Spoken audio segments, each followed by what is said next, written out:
Yes, now Zoom greets us with a stewardess, but I want to greet everybody that's there watching us. Thank you so much for joining. Thank you for coming over here. We have today a beautiful conversation. Well, I know it's gonna be beautiful. I haven't had it yet, but I'm pretty sure there's a nice rapport between Jennifer and me. So welcome, Jennifer Dumpert. I know you've been before here talking about liminal dreams and and all the space connected to that, which you explored also in your book. But today we're going to just see what comes up. How are you? I'm fine, thank you. It's lovely to see you again. Yeah, awesome. It's very nice to see you too. We were just speaking before starting that you're living in a beautiful cabin next to the ocean, Yeah, and as you were describing it, a bird flew by right through your yeah. yard. So I wanted to ask you how, not how, but have you lived in such close contact with nature before in your life? I really haven't. I've always lived right in the middle of cities, New York and Toronto and Los Angeles and San Francisco and Paris. I've always lived like right in the city.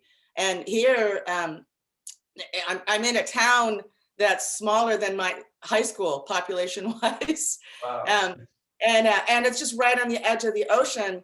And even though the place itself isn't that rural, being right on the edge of the ocean, there's all of this wildlife. I hadn't really expected it. So like that was a big hawk that just came through, an osprey, actually, which is another bird of prey. And I'm seeing every day, I'm seeing whales and otters and you know dolphins, and there's a fox who lives on my property, who I see trotting around in the morning. It's a whole just being here by the ocean, it's a very, very, very different way of interfacing with the world. Yeah, wow, that's beautiful. Just yesterday, no, 2 days ago, I was speaking with somebody for the podcast also, who lives in nature as well, and with whom I've had conversations about how I'm interested to eventually see how magically I can manifest that in my life. And you shared your story, which is pretty magical. You know how somebody who used to live there couldn't stay anymore, so they sold it to on a very good price, and still it's a friend, so you can still share that with them. Um, and it's beautiful to live in nature. I usually try to, we with my girlfriend, we usually try to take vacations regularly every year, like try to perhaps even more than once. We used to travel a lot, like going to different places and staying for long periods of time, so maybe a month or more. But recently we've been doing a little bit shorter trips to different natural places, and this Airbnb is pretty good for finding nice places like that. And well, it's really something that resets you to go back into contact, into more direct contact with nature, because here in the city, even though we can have our plant allies close, uh, we are more surrounded by this second thing, which is the urban landscape, or something of the sort. How are you feeling? How long have you been there already? Just a couple months, well, a few months. And I don't think I would have done it when I was younger, because I was so, whatever, going to museums or, nightlife, going out at night. I mean, here everything closes at 8, and 8 or 9, it's whatever, like, what people think is like a really fancy restaurant. Mhm. That's, and whatever. I mean, I still have a place in San Francisco, because I've had it for 30 years, just a little place I rent. So it's very cheap. So I can still go there. But, here it just, the slowing down and being more interested in watching, and learning how, like, the migrations of the whales and what are they doing out there. And, I spend so much time sitting in a chair on the point, just looking at the ocean, watching the patterns of things, and it's just a slower way of falling into the rhythms. And I see so many things that I wouldn't have seen if I wasn't sitting still for hours just watching. Mm. Give me an example of that. Something maybe connected with the fox or something like that. Well, with the thought, but yeah, so yesterday I was there's a lot of hummingbirds. We have a lot of flowers along the edge of the property that the hummingbirds really like. So there's a lot of hummingbirds. And I was watching this one hummingbird was flying way high in the sky, really high, and then dive bombing down, which I've seen in the city. And then I realized that it was because they're very pugilistic, you know, they like to fight. And there was another hummingbird, and it would hide in the bushes, so it would kind of flutter. And the one hummingbird was trying to keep the second hummingbird from getting the flowers. And so the second hummingbird would go and it would like drink from a flower, and then the other hummingbird would go way high up and dive bomb, and the second hummingbird would hide in the bushes, and then the other hummingbird would be looking for it, you know. And then as soon as like the other hummingbird was far enough away, the second hummingbird would come out and get a little drink from the flower, and then the first hummingbird would see it and go and dive bomb it again. And it took me a while of watching to realize what was happening, you know, and to see the two. I mean, it probably took me like half an hour of sitting and watching them before I realized what it was. And I mean, when would I have ever had the time to sit still and watch hummingbirds for half an hour? Yeah. For me, it's something that is so important to have regularly in my life. Luckily, here in Montevideo, where I'm at, it's got beautiful parks very close to my house, and I try to go daily over there, and we watch. We even have this thing called the Rambla, which would be the seaside street, let's say. It's not a sea, it's a river, but it's very, very large, so it kind of looks like the ocean. And we try to connect regularly with all that, because we've seen how important it is to have that frequency in your life, that vibration of nature, of a certain peace that since this last period of time, it's been so crazy, even more in cities with all the situation of what's happening. It's been even more important to connect to that, and you get to have some pretty crazy experiences, like from what you just expressed about the birds and learning about their behavior, which is something really cool. But also to more liminal stuff, for sure. Like during the evenings, it's gotta be pretty amazing, right? The sky, for example. Yeah, I mean the fade, the way that the light, you know, because the sun sets just over the oceans, you know. So I'm looking at it. The light takes so long to fade. It's still light here, almost at 10. You know, I mean, we're just past the solstice. And you know, when you talk about the vibrations, it's very much so. And in a way, I mean, like sitting out here, I often will think about that, like the slower vibrations, you know. And I mean, spending so much time thinking about dreaming and liminal states and dream states, I've spent so much time thinking about brainwaves, you know, and how when you're in the deepest sleep is when your brainwaves are the lowest, you know. And then, you know, light is coming to us in like waves, I mean, also in particles, but coming to us in waves. And I'm seeing the water in these waves. And I really do. And, you know, the sound is coming at us in vibrations. And I really do get a sense of like that lower, slower vibration really kind of permeating my whole experience in a way where in the city, when everything is moving so fast and I'm moving so fast and I'm getting so, and I've gotten nothing done here. I've got so much I'm supposed to be doing. I've gotten like nothing done. I'm just sitting out on the point for hours, looking at the light in the water, you know, and it's just so much slower. And you're right, it's very peaceful. And really, I see my values changing. You know, I see that what I'm, you know, what I feel good about during the day is shifting. And this lower rhythm, I was just thinking, I got a bit distracted because my cat appeared somewhere. I saw him. She's she's trying to appear more recently in the videos. That's good. But this lower rhythm, and oh yeah, you connected it with brain waves, and how interesting that our most natural state, we could say, is connected to such slow brainwaves. So that deep sleep that you were speaking, like it's so hard for us to to to like put in balance or in contrast this fact. I believe it to be a fact that we are like two things happening at the same time. So this personal perspective and that more expanded awareness that happens in deep sleep. Like the other day, one of the guests, he said, um, like consciousness never goes to sleep. When you go to sleep, actually what sleeps is the body, not the consciousness. And that was very very deep for me. But yeah, um, and living in nature, I guess, must give more power to, or no, not give more power, but make that relaxed state of mind more present during the day, right? Very much so.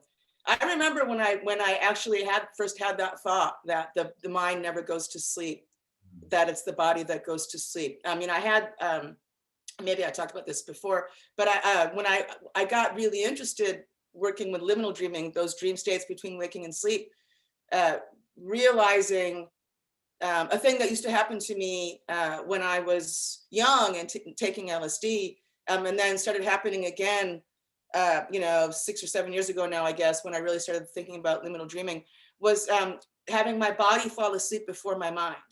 Mm. And this can happen, I mean, and it's one of the practices that I give people when I'm trying to teach them how to find liminal dream space, how to find the hypnagogic space that we all go through every day, is trying to capture that moment when your body falls asleep. And then you realize sometimes that your consciousness goes on for a little bit, and some people said that they never ever lose it, but it's true that your mind is kind of always working. It's your body that's going to sleep. And it's I remember having the image hit me once that's really stayed with me, that it's like consciousness is a river that's always flowing, that you sort of drop down into it, like the dreaming. It's like the dreaming is always there when you're awake, and the awake is always there when you're asleep.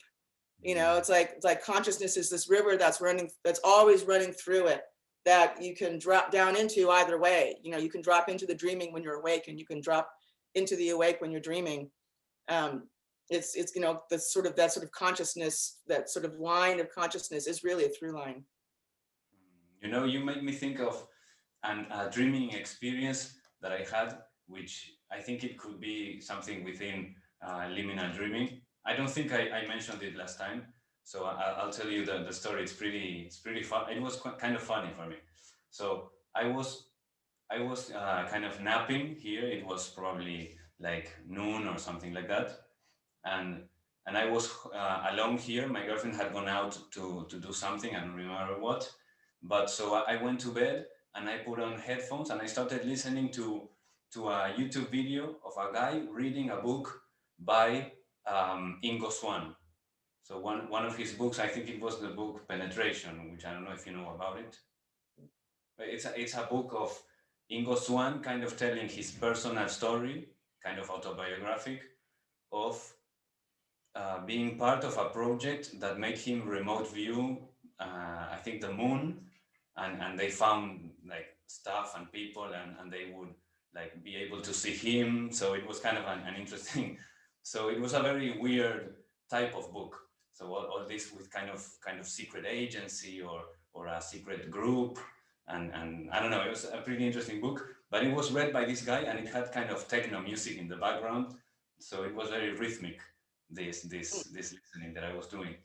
And at some point, I remember I fell asleep, and and I had this extremely weird experience of waking up,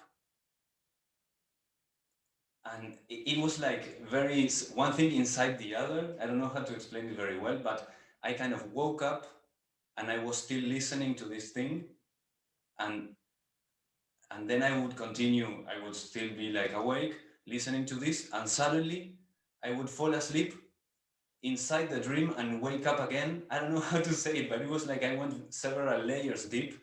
And I guess like I was listening with headphones, I guess my mind in a certain way could maintain a sort of linearity of the thing. and it was always I was always aware of the book being read, but I woke up and fell asleep within the dream many times. It was very strange. And I even, in the end, I sensed that my girlfriend was about to come in, and like moments later she came. It was very strange. Yeah.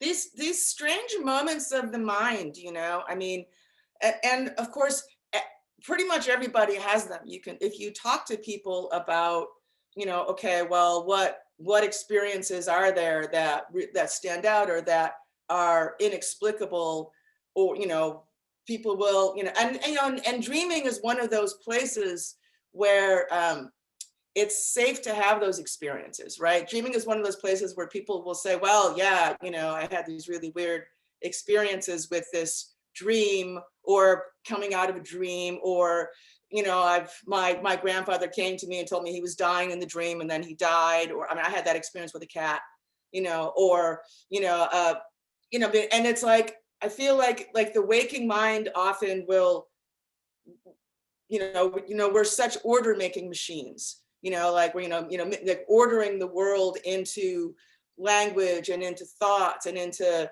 you know, things that make us able to comprehend it. And, you know, the waking mind, I think, often won't allow itself to go to these really strange places, whereas the sleeping, dreaming mind will. So for a lot of people, and it's one of the reasons that I love working with dreams, because people will tell me about the strangest experiences they've had, you know. But if you really think about experiences that you've had in life, I mean, a lot of times I think there's those really weird waking experiences as well, except then we make reason of them.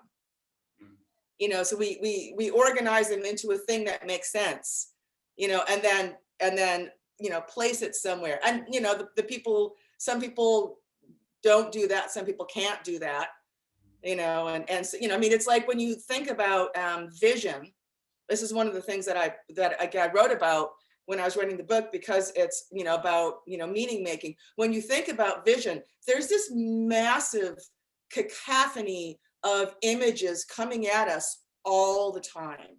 There's so much that's going on in our visual field all of the time, you know. And while I'm talking to you, clearly there are a lot of insects on my lawn today because it's full of birds. There's all these birds, you know, buzzing around there. But I'm talking to you, and you know, out of the corner of my eye, I'm seeing all these birds out of here, you know, and at the same time that I can see what's over here in the room, and you know, there's some workmen over there, and there's, you know, the sun coming in at an angle. I mean, and there's so much always going on in our visual field that we have to really narrow down in order to be able to see anything at all. You know, and so much of seeing is excluding. So much of seeing is like, you know, taking in this huge cacophony of visual image and organizing it into what you see or what you don't see. You know, do you know this, the classic, I'm going to ruin it, by the way, anyone who's, so there's the classic thing of the, and if you're interested in this, before I ruin it for you, you can pause right now. You can go onto YouTube and you can see the basketball attention game. I put in gorilla if you can't find it. So now I'm going to ruin it for you. And what it is, it's a visual thing, and you have people watch it, and there's two teams playing basketball, and they give you the challenge. See how many times, there's a team dressed in blue and a team dressed in red, something like that. How many times people dressed in blue pass the basketball to each other. So you're watching that, and and I had already been spoiled for me the first time I ever saw it, so I don't know how I would react. But in the middle of it, a guy walks onto the basketball court dressed as a gorilla, and then walks back off the basketball court. And if you ask people, if you say, watch how many times people in blue pass the basketball, and you have them watch, way more than half people don't see the gorilla, right? Because they're paying attention to how often the basketball is passed, right? So that's really what experience is like. You know, we see what we expect to see, we act how we expect to see. The world organizes itself in ways that we expect, even though there are things that happen that we don't expect all the time. You remind me of a video I saw, I think yesterday, I don't know. I sometimes go into these YouTube rabbit holes and end up watching something very random. And it was this still frame of a person's backyard. And I think the title of the video was something like strange creatures attracted by my Halloween setup in my backyard, something like that. So he had a few things set up in the backyard, like scarecrows or something. And and I was watching it, and it was just still, and you could see like the wind moving the things. And it was like 10 minutes long. I was like moving and moving forward because nothing happened. And then at some point, I realized there was, I think it was a guy dressed with a full brown suit, but who knows? But there was like going from the left to the right of the screen, and in the middle going up close to the Halloween setup, which was relatively far away from the camera. But a guy dressed in brown, walking all stiff like this, and he went across the screen, and I didn't see him the first time. Completely missed him. But then when I went back, it was like, what the fuck is this? It's very Yeah. strange. Yeah. I mean, we see what we expect to see. We experience what we expect to experience, But and how that's, much could but happen? but that's not true in dreams. In dreams, it can get weird. How much could be happening all the time around us? Weird glitches of the matrix that we don't perceive because it's kind of like you were saying of the mind filtering things, like like maybe sometimes if it knows that, for example, this is a white wall, maybe if there is something strange, it will like um, what do you call this, like join the two sides of the thing and blend them together and cover over the different thing, and you don't perceive it even if you pay attention to it, but it's there, but your mind is just uh, programmed in such a way to gloss over certain details. So yeah. Yeah. It's like and again, when I talk about the liminal and the way that things can really start to turn into anything else, there's the French saying, excuse my pronunciation, but which is entre chien et loup, which is between a dog and a wolf. And it's talking about that sort of liminal time, when you see an animal and you don't know whether it's a dog or whether it's a wolf. And the idea is, one of them is like a safe, domesticated, friendly. The other one is like a, dangerous kind of wild thing. And you're in those twilight moments of, consciousness, of the light, of, understanding whatever it is. You start to not really be able to distinguish between what those things are. And again, so much of consciousness is about, I mean, and even the words that we use to talk about consciousness, to clarify something, to shed light on something, they're all about seeing, right? They're all about, making something give more light so that you can see it clearly, to elucidate something, I mean, and the image of like, okay, in that liminal zone, when you can't really tell, shedding light on something is what understanding is, so those things that that we don't understand, you're just trying to, put those over here in the dark where they belong. And earlier you were saying how your view now, I guess, is this river of consciousness, which maybe has different layers, and they're all going on at the same time, and we are more focused in a particular layer or a few particular layers, so we're not aware of all that other stuff passing through. Like, yeah, just like we are not sensing the Wi-Fi signal going through our bodies or seeing it in any way, but we know it's there. How much more is there to discover that is accessible by us right here and now? Yeah. And you think about whatever crazy people who put tinfoil hats on their heads to keep out the waves, and then you think about how, like right now, the space that I'm sitting in is completely blanketed. It's got Wi-Fi in it. It's got my own Wi-Fi set up there. It's got the phone signals coming through it, let alone the sound and the light. I mean, it's not empty space at all. It's like the beginning of what is it? Is it Gödel Escher Bach? no, what book is it? Tao of Physics, where Fritjof Capra is meditating and he suddenly has this perception of everything as all of the atoms and the waves like blowing, like it's not him sitting around in just sitting in empty space, but suddenly has this image of how full all of the space is and how much like he is actually interacting with the space at his own edges of being. I mean, again, in order to organize the world, we have to think of this is empty space and this is me, but in fact, there's quite a blur between me and what looks like empty space. And there's quite a lot in this empty space. And there's quite a lot in me that's empty space. I mean, That's it's a perspective shift. Yeah.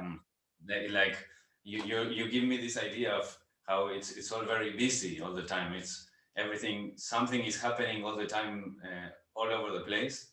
Like sharing your your your I don't know, your this like, for example, let's see, this idea of, I think for during one time they called it the ether, during a certain time of science, and it was kind of ridiculed or dismissed and whatever. But I think we are starting to awaken to how it might be something real.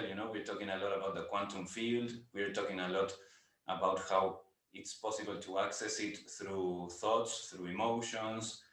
It's becoming more clear to many. It's being elucidated for many of us, that you can actually experiment with it and find ways to to to work with it to your advantage and create situations or potentials and opportunities for yourself and for others. And I don't know, this time, even more than when we recorded the last time, which was in the middle of of the situation. Yeah. It's even crazier now. It's like the lead of the that's why I called the show Mystic Times, because I felt we were like starting to open up to mystic realities in a more generally for everybody. And it's become even more fascinating and more curious since. How has this period, between last time and now, how have you been, or have you seen something like this, like a more, not just mystical but mysterious and sci-fi even kind of energy entered into our lives, into our timelines, I think. Sci-fi is really the word for it. I mean, and in a different, so what we were just talking about is kind of like giving empty space agency, right? Instead of having it's empty space, saying, okay, there's something happening here, and of course, during all the pandemic, that became somewhat malevolent because there was this vector of disease actually in the air, like it was actually air, somebody breathing out or sneezing or whatever, and we all have everything covered, and you're staying away from other people because suddenly the space between you and other people becomes dangerous. It's a vector for carrying disease. So all these, like, the way that, so very sci-fi. So sci-fi, thinking about the Wi-Fi, thinking about, the phone waves, like malevolent, thinking about all this disease that may be traveling through the air. I think probably anybody who has a lot of experience with psychedelics has had the experience, I know I have, of maybe you move your hand through the air and you can see the air moving in the trail behind your hand. Like you can do this, and then you can sort of see, the way that your hand has disturbed the air, and of course you return to your regular waking mind. And once again, we take those experiences and we say, okay, well, that's a drug. You put it here, and then you put it here, because that's, the way that you sort of organized reality. But there's always the stoner thought of, if you do this, it's true that you are disrupting lots of atoms and things that are happening here in this not really empty space. And maybe to some degree you're actually perceiving it, because it does actually happen, weird though it is. Yeah, it was definitely my experience, mm, on or my my experience, but put into words on psychedelics, my experiences of how they are more than what my view was before having ever taken, was that, oh, this is going to show me something extra. It more so felt like the removing of filters. Totally, it's like, oh wow, this is always present, and this like existence is extreme. It's like I can't hold it in my being. It's enormous. It's everything, and and feeling more that the removal of filters that showed me stuff that was already there, and that in fact we we don't even need extra senses or anything like that, but to open them up, or to relax a little bit. Well, and this is the, these are the lessons that we who go to the strange places in our minds, whether it's exploring through dream states, whether it's exploring through psychedelics, whether it's exploring just through really opening your experience to the things that are unusual when you're in the waking world, things that we all do experience, and rather than putting them somewhere, letting them really permeate your experience of being open to, like, okay, the weird happens or whatever. Like those of us who go to these places, hopefully that does give you, it gives you the ability to strip off the filters a little bit, at least sometimes, and to take in the strangeness of, things happening in unexpected ways all the time, or the ways that how your mind is working and how you're organizing experience, and realizing that that's just one way of moving through the whole thing. Yeah, I think I think it's a slogan, or I don't know of what, expect the unexpected. Yeah. You're definitely in a very unexpected place. So let me Yeah. see. I have a few questions that I wrote down here. Let me see if I can tie a few of these, or at least one of them, to what we're speaking. Or let me see. Well, yeah, a few of them have to do with experiences that I've had, uh, that I was. I don't know why they didn't come up last time, but I think your perspective from uh, your liminal perspective, perhaps to call it, could perhaps shed some light on them too. But in part, it's connected to the liminal space, which is connected to what we're talking now, right? It's like something that is always present, but we can access when our consciousness or our filters are modified in some way. So um, the title of the thing said liminal space and psychedelics, which we are kind of on that topic. So well, yeah, this is exactly, how it is amazing how you like don't set out to perhaps talk about one thing in particular, but naturally the conversation tends to go to that place if it's relevant in some way. So here I wrote that what could be the connection between the material, the liminal, perhaps even the astral, the etheric, um, realms, or planes that we've or that mystics have been discussing and mentioning for lots for millennia, right? Um, what's your take on these different categories of spaces? What's the connection perhaps between them?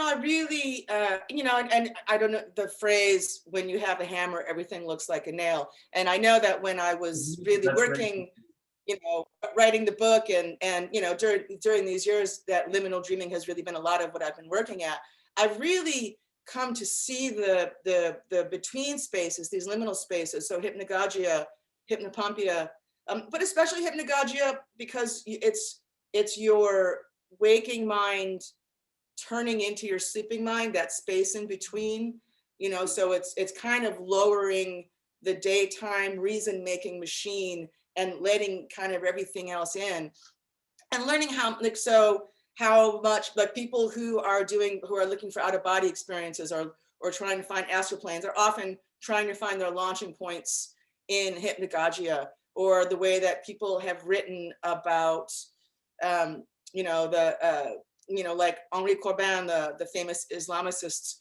who talked about how, you know, like, you know, God is in, talking in this case about the Muslim God is like in the realm outside of possible experience, but the liminal is where we have things like the jinn and the angels or whatever, because they're sort of half in our world and half in this other world. Or like true hypnosis, not stage hypnosis, although they're part of the same animal, but you know, is kind of in the hypnagogic state, right? So this place in between waking and sleep where you're explore, that you actually can see these other worlds or access these other worlds in ways that you can't when you're in your daytime mind, right? So so I really do feel like that's like it opens up the possibility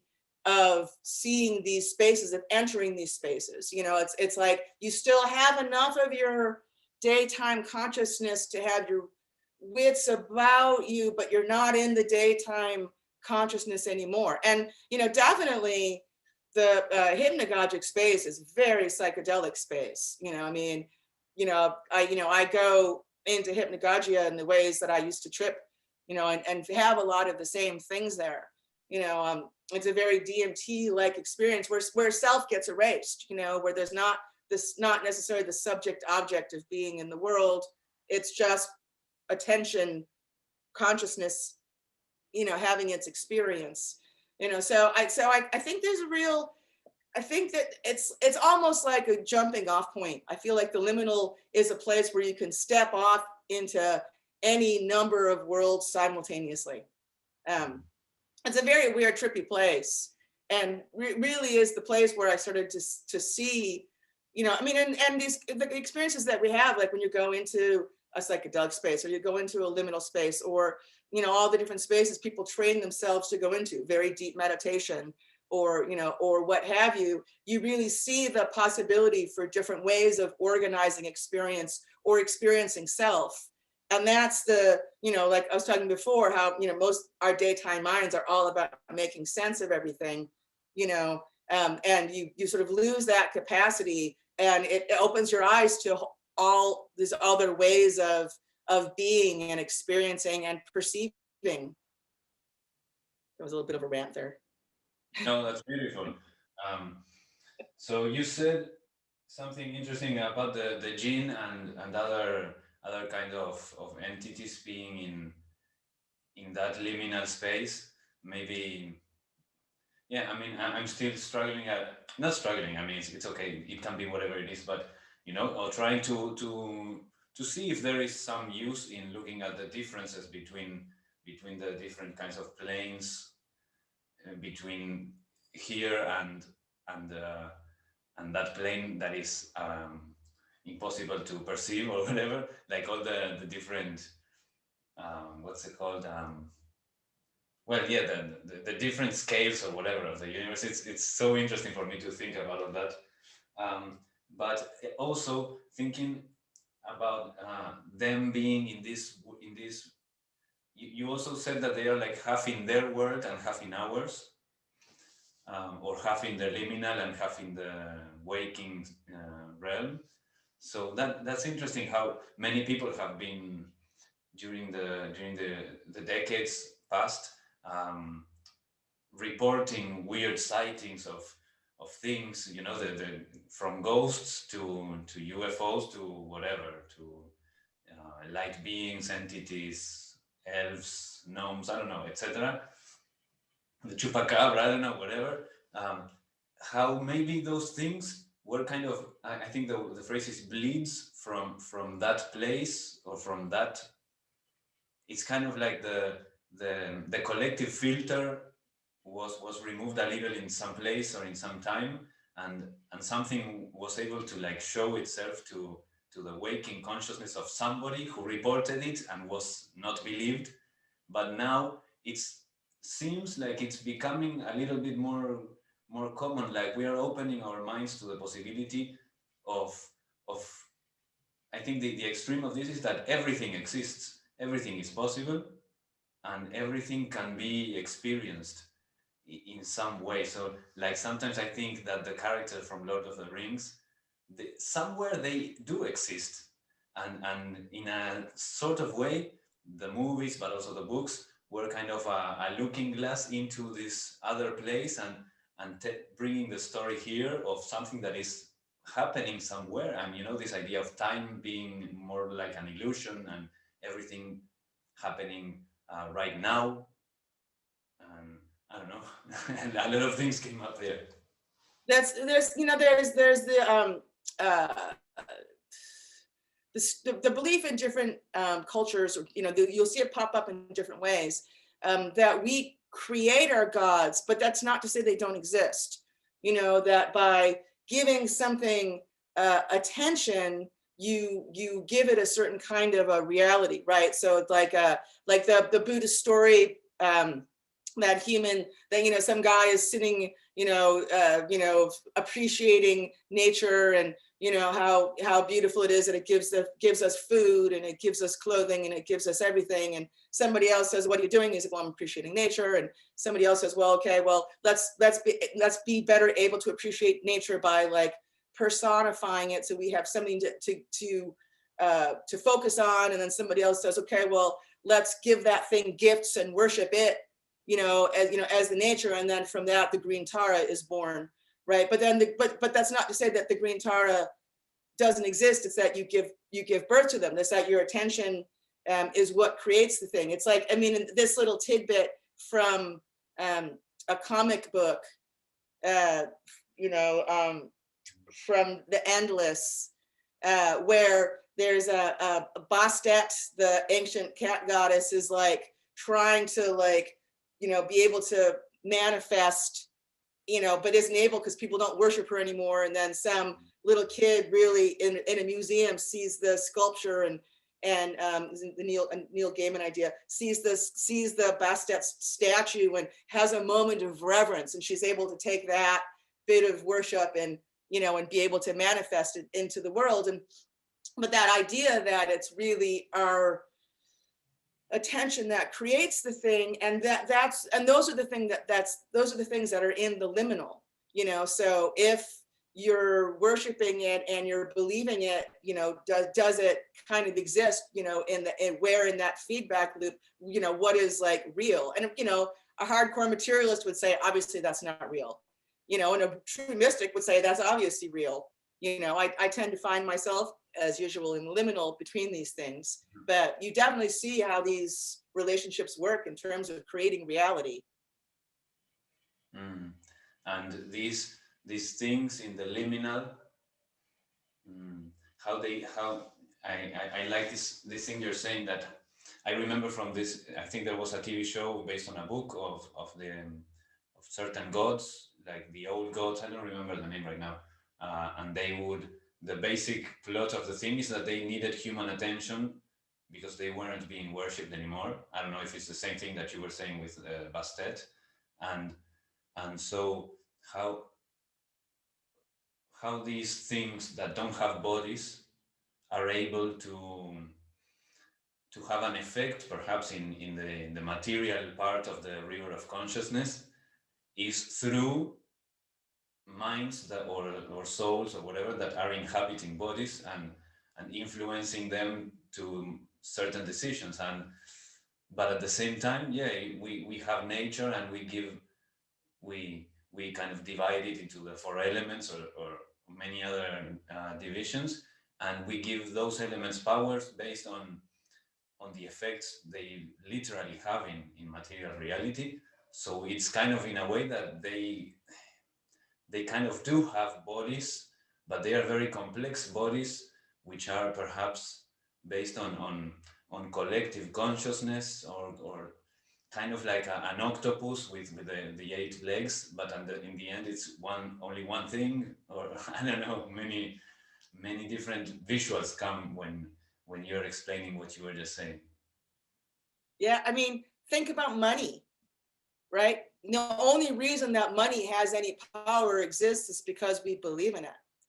and we've built these like, pieces of paper or sheet metal at this point, that represent this agreement that we all have about what money means. And I mean, money is a massive force in all of our existence, but it doesn't really exist. It's just that we've all agreed, we've all been raised, to agree that this thing has this power, and that having it gives you a huge amount of power. But if everyone simultaneously said money is stupid, this piece of paper means nothing, I'm not going to give you a coconut unless you've got another piece of fruit to exchange, because those are the only things that actually have any value, then money would just completely fall apart. And so to think that things don't have life because we give them life is negated by this incredibly present thing that drives all of our existence in a lot of ways. Every once in a while someone drops out and refuses to believe in the power of money, and we all say, come on, man, you can't live in the world like that. But yeah, if we all said at the same time, no, we're not buying it anymore, it would just fall apart. I was recently listening. I never thought about money like a god before. That's good. Yeah. Huh? And check this out. I was listening to a book like we do now. Instead of reading, I was listening to a book. I think it's called "Money Wants Me" or "Dollars Want Me." I'm not sure. It's kind of something from the new, what's it called? The new thought movement. So the idea is that the value of money is not, like you were saying, in the thing itself, in the paper or on the credit card, but it's in the use of it. So it's like money that you are not using is meaningless. It doesn't. But actually, money wants you to express, because money is like the representation of the power of the universe to create change or something. So money wants you to do God's will in a sense through you, because it cannot do it on itself. So it's similar to the idea we were speaking before of these gods or entities or liminal beings needing our attention and even our physical bodies or the actions we do in the physical world to exist and draw life I think sometimes in Hinduism they have this term that means reflected consciousness. I think it's referring to something else, but it's kind of in a way that our attention goes to the Bastet figure, and then it is able to reflect existence back to us, and we worship that reflection, which originally came from us. So we are pretty crazy. That's right, and that's a pretty classic line, where the line of like God created humans in His image. A lot of people say, well, no, humans created God in their image. But it's like a mirror. It's like a mirror routine. And if you put two mirrors next to each other, and it's infinity between them. And so it's through the sort of seeing yourself reflected back. Seeing your own consciousness and things, that's what allows it to go to infinity. I'm if anything, when it comes to tradition, I'm an animist.